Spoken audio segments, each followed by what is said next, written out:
I want to talk about collapsing your own personal timeline, collapsing your timeline.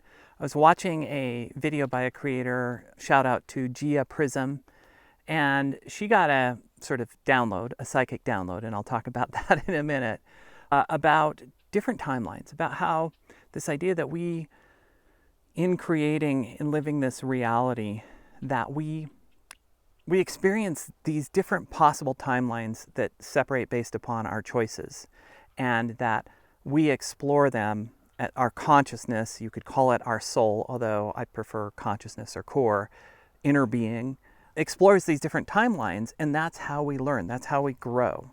And she also said that in this download, there's one primary timeline, but then there are these alternative timelines that we're exploring of different possible choices, and that we often get dragged into repeated patterns in these sort of sideline timelines where we're just not resolved. We're not healed on an issue.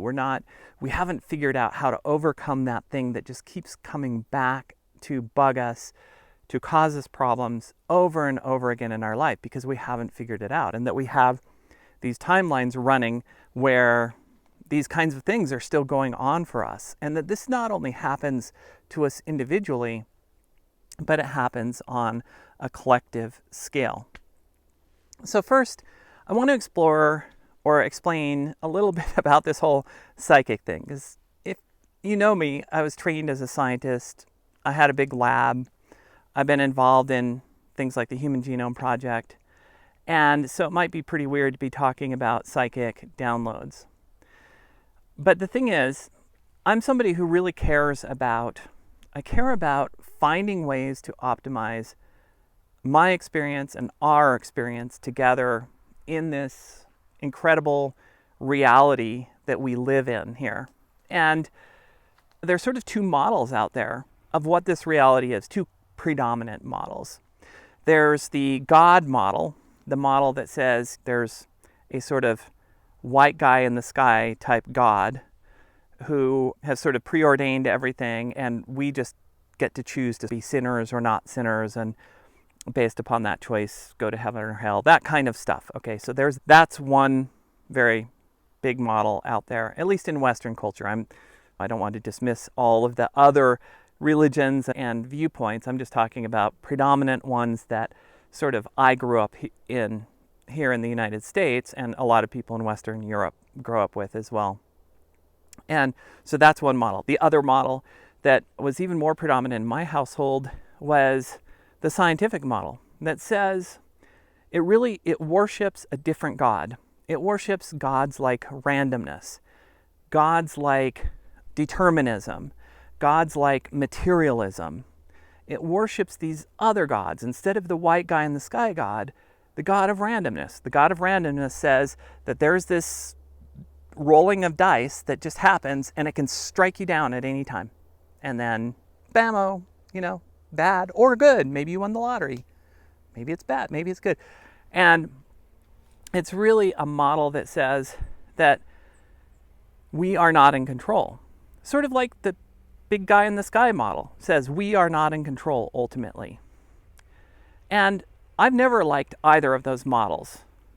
Neither of those models are satisfying because they take away our own sense of our own control over any kind of destiny or fate that we have. If we can be just slapped down by some random event and or through materialistic determinism, that everything is in a sense preordained. And it was preordained by our genetics and our upbringing, and there's really frickin' nothing we can do about that. Okay, that's sucky. So back to the psychic thing. That's in this exploration, there's got to be an alternative, and there is. There's a lot of alternatives out there, and many of them come back to this idea that, yes, there is some kind of consciousness that exists at the basis of this reality, that this reality is more than just this material stuff. It's actually consciousness, but it's not a big dude in the sky kind of consciousness. It's much more all pervasive. It's inside of you, it's inside of me, it's inside of everybody, and that we are connected through this consciousness, that we're all connected through this consciousness, and that many of us have just blocked that connection through our learning, our training, through our rational minds, through believing that there's nothing but this material thing. We block our access to that deeper consciousness.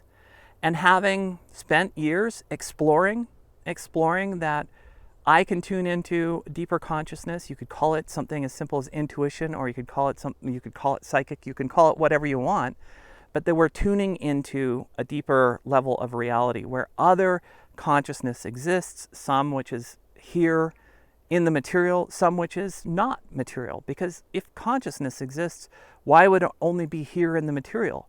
Why wouldn't it exist in other realms? So in any case, I'm kind of a fan of the interesting psychic stuff, not just like, oh, I'm channeling Albert Einstein or whatever, but actually where interesting ideas come from, really mind-boggling ideas. And it's funny because this idea of parallel realities it exists in literature like the Seth books from Jane Roberts. And it also exists in quantum physics, which I was trained in, that there's this thing called the collapse of the wave function. And in the collapse of the wave function, there's this oddity of there seems to be a reliance upon an observer and different possible, okay, so I'm conflating two things, but one is that we have to have like an observer. An observer is somehow involved in this collapse of the wave function, so that's kind of bizarre. But then the other thing is that there seem to be different realities created after the collapse of any quantum wave function. Now this is happening around us, more like uncountably large numbers of these collapses of wave functions are happening in every atom, in every quark inside the atoms. It's happening at such stunning rates. And science has never been able to give it. There are these theories that parallel realities get created every time there's this collapse. But from the materialist paradigm, that this is all just happening sort of mechanically, and it's happening randomly, and those two being combined, that it just happens, and that there are infinite number of realities happening, splitting off at every moment, and that therefore they're infinite, like there's big infinity and there's small infinity, as if any infinity is small, but there's like bigger infinities, like infinity to the infinity power is way bigger than infinity, right? And so that there are infinite amounts of realities that are out there according to the quantum theory. There are these theories scientifically, but a lot of times they don't make sense, like because intuitively you just say, wait, so there's an infinite number of realities, infinite numbers of me out there doing things, and they're all experiencing exactly every possibility that there is to experience. And that is very dissatisfying too. It's just as dissatisfying that, hey, we're born into this body, it was all random evolution, we're here, we go through all of these knocks, we're born with whatever defects we're born with, and then we die. And that's the end. And it's dissatisfying. So this sort of in-between idea is that, hey, there are realities that split off, but they are realities that are related to what's going on with our consciousness, with our soul, that it's not just arbitrary splits at every moment in time, but they're actually splits that happen based upon big decisions, based upon important choices that we make that may decide between really one life path and another life path, that this gives the opportunity for us to have that free will, to make those choices, and actually to explore the consequences of those choices. And in that way, our consciousness evolves, our consciousness grows. And I'm a big fan of that general line of thinking about things. It's not like we've totally figured it out. But interestingly enough, if the religious dogma of our current scientific enterprise ever is willing to take off the shackles and the handcuffs and actually explore stuff like this and be open-minded that like it doesn't have all of the answers in its materialist dogma, then, this will be in 50 years or 100 years probably something that's really, that people are talking about from a scientific standpoint, from like a hardcore scientific standpoint. But we're not there yet. So how does this have to do with you? Because I come back to, like, how do you optimize your life, especially in this really difficult time when so much crap is going on out there. Now, if you look at this picture, there's not much. It's some cows in a pasture in front of some beautiful mountains, right? Okay, so right here at this particular moment in time, the ever-present now, it's fine. But you can look at the news, you can look at what's happening and get upset. And I'm not immune to that. I've done that. I've looked at what's going on and said, that's not what I would have chosen. And the point of this thing is that this creator that I mentioned, and I'll put the link in the text below, was talking about how we collectively are going through the result of some of the choices that we as a society have made. Some of the choices that we've made, and we're still kind of trapped in the effects of these choices. We're experiencing that, but we're also starting to see cracks in that veneer of some of the stuff that's going on, and seeing that, maybe there's hope. Maybe there's hope here. And that's like two different timelines. Now, I'm sure there are more than just two, way more than just two, but let's just for simplicity say there are just two. It's really interesting to think about.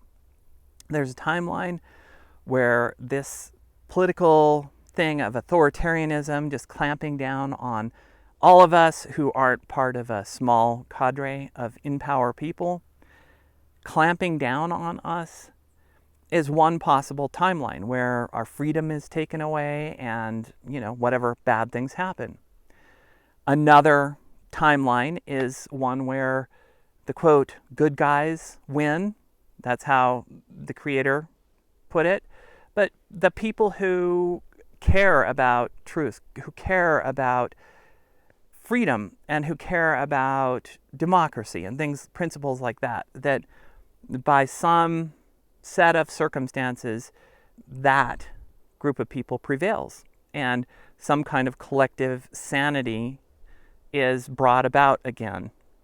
And rather than the current seemingly collective insanity and polarization and everything else. And it's just interesting to think about those two realities. And the question is, how do we collapse this negative timeline that seems to be the effect of all of these choices that we together as a society, as a culture have made?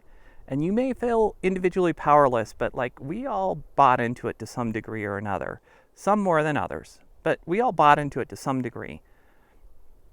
And so we're seeing the effects. How do we abandon that negative timeline and go into the positive? And this is where I go really beyond what this creator was talking about, which is imagination and the incredible power of imagination. I'll be talking about that more. But I just want to give you a just super basic primer. There's reasoning. There's our reasoning mind, which can go through things logically. And then there's imagination. And they are not the same faculty. They are not the same thing in our heads, because imagination transcends reason. You can get stuck in a loop of logic about any given thing, about people hate me and don't like me, and therefore I feel like an impostor, and therefore that creates behaviors that you act like an impostor, and then people don't like you as much, and then you create loops like that. That's not a really powerful example, but we get stuck in logical loops. All of us do. I call them boxes of logic. The way out of any box of logic is imagination, is imagining some different logic, transcending it. This is something that machines and AI cannot do. Now, it might act like it using its stochasticity, that's a fancy word for randomness, So there's this baked-in randomness in these artificial intelligence machines, and you can actually tweak it. If you go deep into the system settings, you can tweak the amount of randomness that happens so it can seem more imaginative or less. But it's not imagining anything new. It's not doing what our brains do. What our brains can do is actually, and I can't prove this scientifically, but this experientially, you can try it and you can experience this. Your brain can go out and connect with some possible reality you haven't lived yet and imagine that reality. And through strong enough imagination, you can bring elements of that into your then present reality. You can actually draw that particular parallel path in by connecting in your mind's eye to that one path as opposed to that other path that you don't want. And this is so important for us to understand if we want to escape any bad circumstances, whether you, like me, don't really appreciate what's going on right now out there in the broader world. You can envision, you can connect with, in your imagination, what does that alternative reality look like? Now, since this one's getting along, I'm going to have to talk about it more later. This idea of what shuts down that imagination, what limits the imagination, what prevents it from happening. And yeah, so that's a whole separate thing. But I just want to encourage you now to understand the power of your imagination. It's really an underutilized, underappreciated thing that we humans do. This imagination, it's not like we imagined these AI machines into being. Maybe not you and I specifically, but we as a society imagined them into being.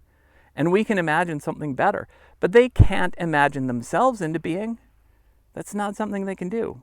They can do little incremental improvements like, oh, I'm going to improve this one little thing or this other little thing.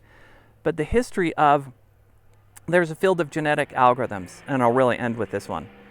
There's a thing called genetic algorithms, which for many years was thought to be the solution to evolve computer programs to improve themselves through randomness, through random evolution.